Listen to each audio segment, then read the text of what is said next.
You may have noticed that the verse Jeremiah 11 verse 11 has been trending in the last couple of weeks. Therefore, this is what the Lord says: I am about to bring on them disaster that they cannot escape.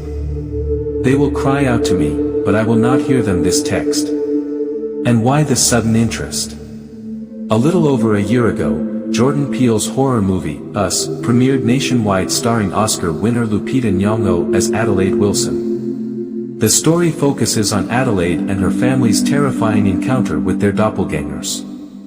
The doppelgangers are not a friendly family who happen to live down the street. No. They are from a group of people known as the Tethered, people who live underground and who have never been heard. Instead, they speak in guttural clicks that sound almost like someone who is being choked. The doppelgangers come above ground and terrorize the Wilson family mercilessly, until at the end, we find out that not all has been as it had seemed. Twice in the movie, Adelaide sees a homeless man carrying a cardboard sign on which is written Jeremiah 11 verse 11. In the first instance, the man is on the beach. In the second, his corpse is being loaded into an ambulance. And throughout the movie, 1111 pops up. In the context of a horror movie in which underground living people who cannot talk are rebelling and terrorizing others, Jeremiah's words make sense, words of people experiencing a disaster that they cannot escape.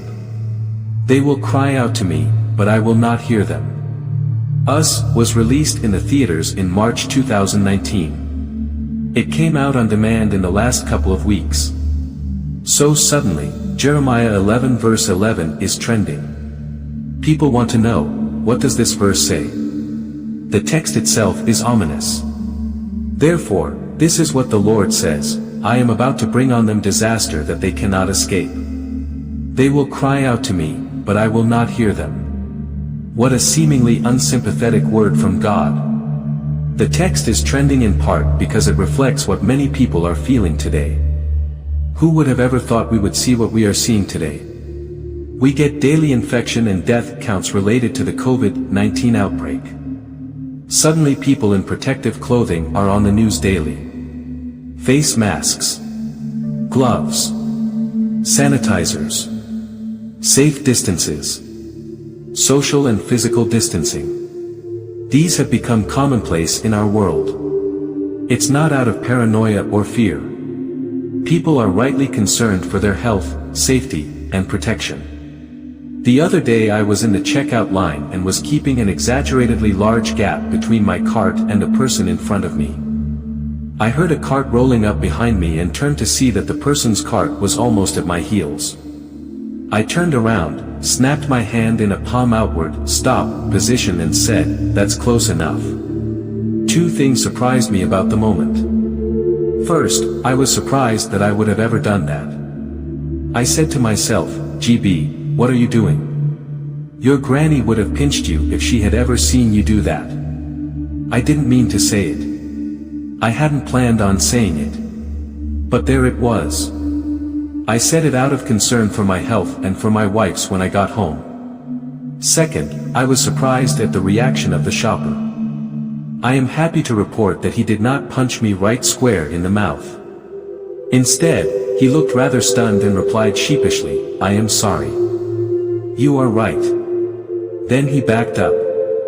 This is the world we are living in. We are inundated with news of the tragedy and horrors of the COVID-19 pandemic. It certainly feels like God is bringing disaster on us, disaster that we cannot escape. I thought to myself, that's why the Jeremiah 11 verse 11 verse is trending. Well, maybe, but maybe not exclusively. Us confronted with fear, longing for hope. So, are the words of Jeremiah 11 verse 11 some kind of omen? Does the fact that this reference is popping up have a foreboding message to us? Or is there more to it? For us to appreciate the significance of Jeremiah 11 verse 11, we should understand the context. Jeremiah lived and prophesied in the days prior to the fall of the southern kingdom of Judah to the Babylonians in 586 BC. God's people had disobeyed God and had forsaken their covenant. Thus Jeremiah had a word for them. The Lord said to me, "A conspiracy has been discovered among the men of Judah and the residents of Jerusalem. They have returned to the iniquities of their ancestors who refused to obey my words and have followed other gods to worship them. The house of Israel and the house of Judah broke my covenant I made with their ancestors. Therefore, this is what the Lord says, I am about to bring on them disaster that they cannot escape. They will cry out to me, but I will not hear them. Then the cities of Judah and the residents of Jerusalem will go and cry out to the gods they have been burning incense to, but they certainly will not save them in their time of disaster. Your gods are indeed as numerous as your cities, Judah, and the altars you have set up to shame, altars to burn incense to Baal.